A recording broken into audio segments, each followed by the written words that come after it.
All out combing operation दरम्यान मौजेपुरी पोलिसांची धडाकेबाज कारवाई। 8.5 लाखांचा विदेशी मद्यसाठ्यासह पिकअप वाहन पोलिसांनी पकडले। विदेशी दारू व पिकअप वाहन असा 18,53,000चा मुद्देमाल जप्त। 2 जणांना पोलिसांनी केली अटक। जालना जिल्हा पोलीस दलातर्फे काल रात्री ऑल आउट ऑपरेशन दरम्यान नाकाबंदी करून गुन्हेगाराविरुद्ध ठिकठिकाणी कोम्बिंग ऑपरेशन करून कारवाई करण्यात आली आहे। या कोम्बिंग ऑपरेशन दरम्यान रामनगर साखर कारखाना येथे नाकाबंदी करून मौजेपुरी पोलीस ठाण्याचे सहाय्यक पोलीस निरीक्षक मिथुन घुगे यांच्यासह कर्मचाऱ्यांनी धडाकेबाज कारवाई करीत जालन्याकडून मंठ्याकडे भरधाव वेगाने जाणाऱ्या एका संशयित पिकअप वाहनास पाठलाग करून पकडले। यावेळी या वाहनांची झाडाझडती घेतली असता हे वाहन Royal Stag, Imperial Blue, Royal Challenge यासह विविध कंपन्यांच्या विदेशी दारूच्या साठ्याने खचाखच भरलेले होते।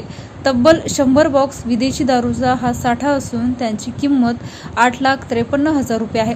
दारू साठा आणि 10 लाखांचे वाहन असा एकूण 18,53,000चा मुद्देमाल जप्त करण्यात आला आहे। यावेळी पोलिसांनी वाहनात असलेल्या राजू साहेबराव भालेराव राहणार नूतन वसाहत जालना आणि लखन अशोक अंभोरे राहणार लक्ष्मीनगर मंठा चौफुली जालना या दोघांना ताब्यात घेत अटक केली आहे। मौजेपुरी पोलीस स्टेशनला गुन्हा 161/2024 महाराष्ट्र दारूबंदी कायदा कलम 65A 80 प्रमाणे गुन्हा दाखल करण्यात आला आहे।